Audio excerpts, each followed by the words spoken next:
In contrast to the Trump people, the Clinton people are normally pretty tight, okay? And Joel Berenson is one of her, well, he is her, I guess, chief campaign strategist. Now, full disclosure, he does do a little spinning too, but nowhere nearly as much as the Trump people, okay? And when he does start to spin, obviously I'm going to try to point it out. Actually, I'm not going to try. I will point it out. Here we go. Campaign's chief strategist, Joel Berenson. And Joel, welcome back. Thanks, Chris. Thanks for having me. Well, let's start with the debate, and I'd like your reaction to the fact that Donald Trump invited Gennifer Flowers, and now the news from Mike Pence that no, she won't be there. Look, I think, listen, these debates for the American people, Chris, I think this is going to be a very watched debate. I think there are very high estimates of how many people will tune in. I think what they want to hear is a full substantive debate. But okay, what I didn't want to hear was a filibuster. All you had to say was, look, it is what it is, and I'm not touching that. Let's move on.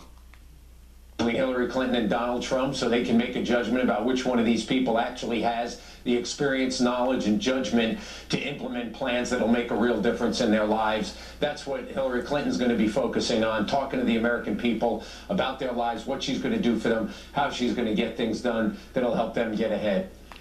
I gotta tell you, listening to that crap kind of hurts my ears just as much as listening to Mike Pence do the same damn thing. Joel, you're taking the high road now, but some would say that your side started it because you guys tweeted out yesterday that Mark Cuban, who is a very loud Trump critic, was going to be sitting in the front row. And in fact, before the Gennifer Flowers news even broke, the Commission on Presidential Debates was very unhappy with that. Okay, I love it when they say some would say. Okay, that's basically generic for, well, I'm saying this, but I need coverage, so let me throw in the word some.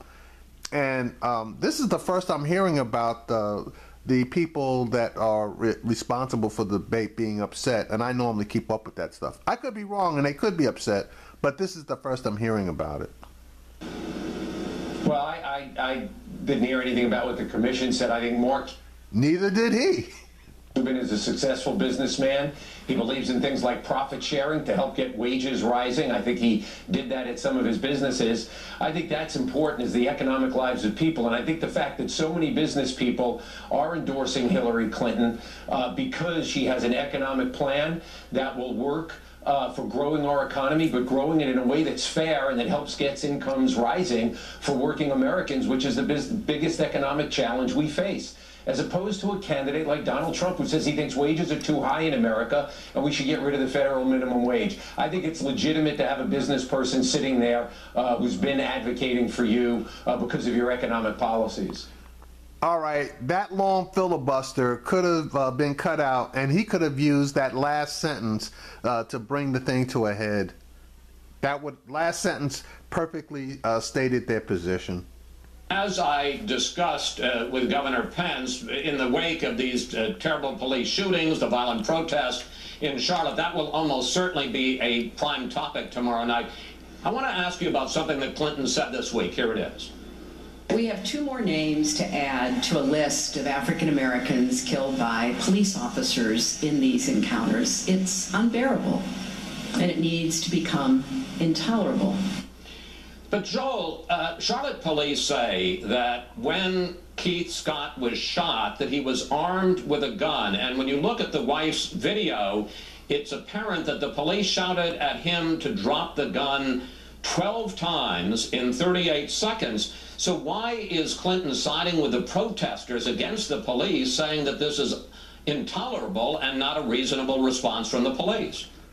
Let me help you, Chris.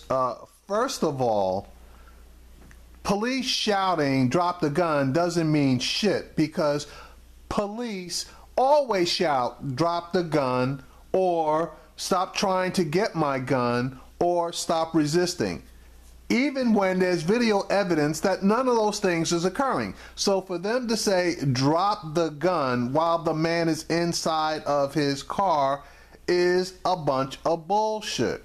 Now, there are a lot of theories out there, i.e., that the gun that was found was planted, and I'm not even going to jump in. And I've seen the videos, and I got to be honest with you, I honestly do believe that that gun was planted. But that drop the gun crap, that's bullshit. Well, I think what Secretary Clinton was addressing was that we have a disproportionate number of incidents in the past year or two in which unarmed African-American men have been shot by police in some of these circumstances. So I think she was saying that the results here are troubling. There have been communities, even in North Carolina, like Greensboro, that have been studies about disproportionate stops, traffic stops of African Americans that showed even though African Americans carry fewer weapons in their cars, they get stopped more. And I think that's what she was talking about, the disproportionate effect here of what's happening on the streets. Look, these are tragedies. They have been happening with increasing frequency. They are troubling. I think you showed the video and said both sides say it's inconclusive what happened in this incident. But I think the more important thing here is that we have to have, and as Hillary Clinton has said, better relations between communities and police. We have to have respect for the law and respect by the law. I think that's how we have to. But Joel, I got to reduce these. I got to break in here shootings. because the comment that we just. Okay, Chris, I got to break in. The police said there was a gun. The video doesn't show that there was a gun. It's the videos, all that have been seen thus far, are inconclusive about what the man had in his hand. She wasn't talking about police relations and general sort of 30,000 feet. She was talking about police shootings that end up with African men dying. And I'm asking you, does she have any reason to believe that the Charlotte police response in the shooting death of Keith Scott was unreasonable? Well, but Chris, I think your question kind of undercuts the question you're putting to me. She was speaking generally about what some people feel has been a pattern over a year and a half to 2 years of African-American men, most of them, the vast majority of them, unarmed by police or dying at their hands. But that's an undeniable. Wait a minute, no. Do you deny, Chris, that that's been a pattern? The police say that Keith Scott was armed. Well, right now they say that. Have they said their video shows that clearly? No, but they have a right, picture. Exactly. No, Chris, but they haven't said their own video. They have a picture of a gun. They have a picture of a gun. You hear in the tape the police saying a dozen times the gun. Just because they have a picture of a gun doesn't mean shit. And just because they said a dozen times drop the gun while the man was inside of his vehicle, that doesn't mean shit either.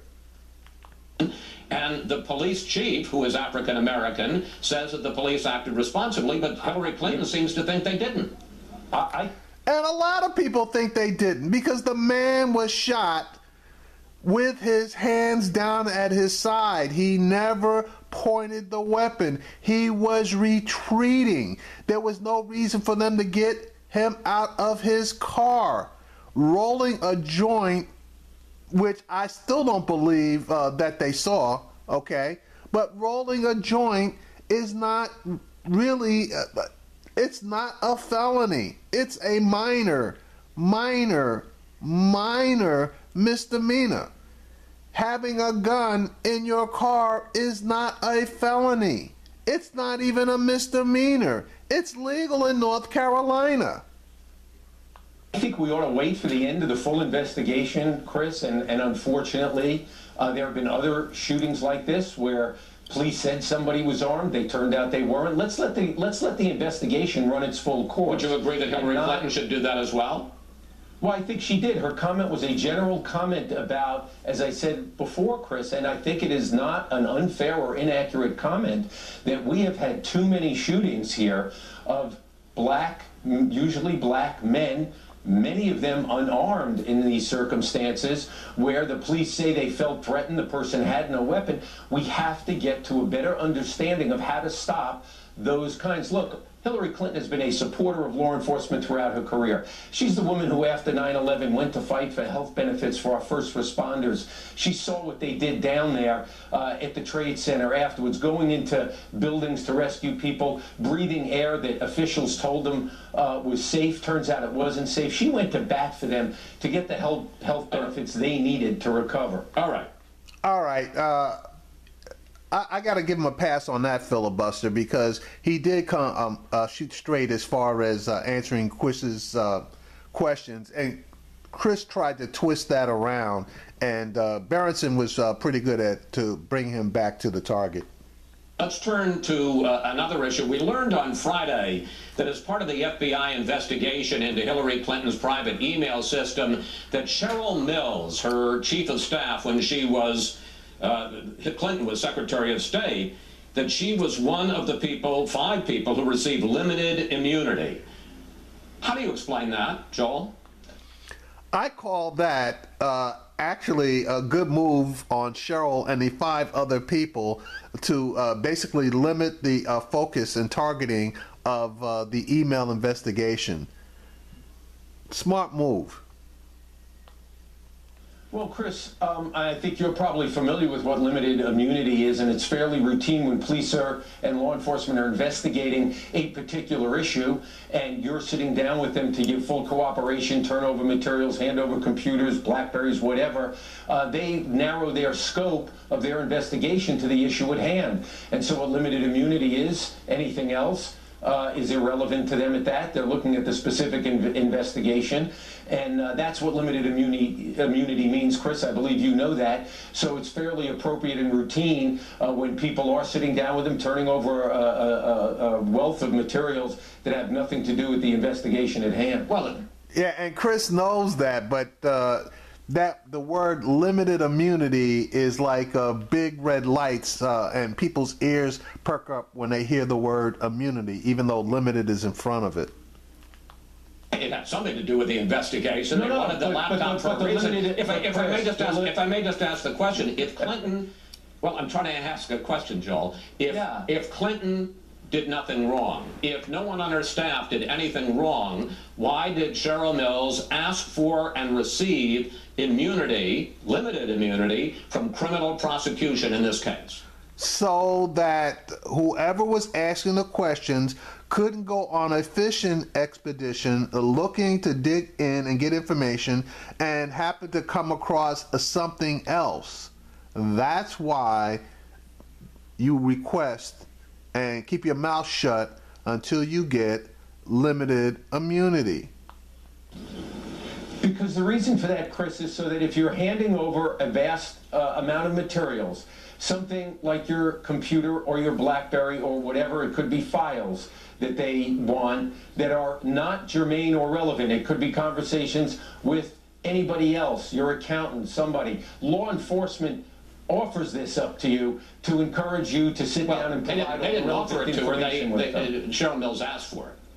But it's a fairly routine process, and you know that, Chris. So I think let's talk about it. You know that prosecutors and investigators, when they're investigating, actually, I'll be honest, it may be true. I didn't know. Chris, can I finish the answer? Nah, you're not being honest, Chris, because you do know that.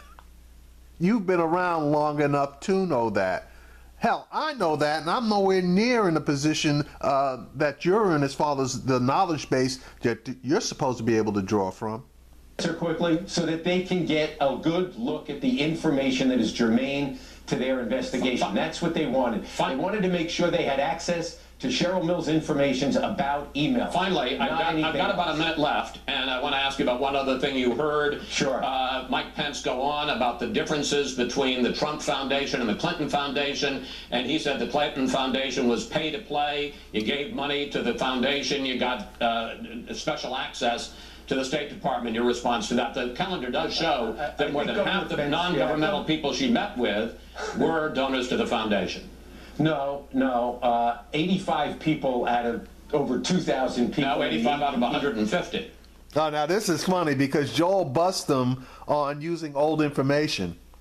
No, and Chris, as you know, 2 weeks after the initial headline said half the people, non-governmental people she met with, the AP took down their headline, their statement, acknowledged it was wrong and sloppy because they only looked at a small sliver of the non-governmental people she met with. But the important point on the Clinton Foundation and maybe Governor Pence's proximity to Donald Trump is going to rank him on the record breakers of people who have been fact-checked for lying and dissembling.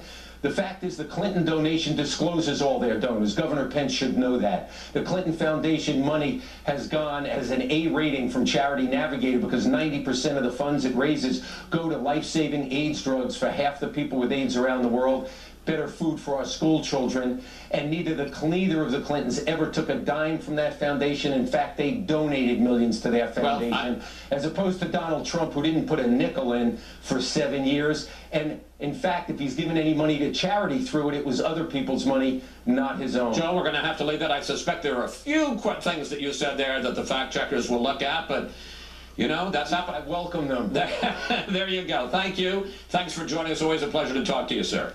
And that's how a surrogate needs to handle themselves. You know, I got to take my hat off to Berenson.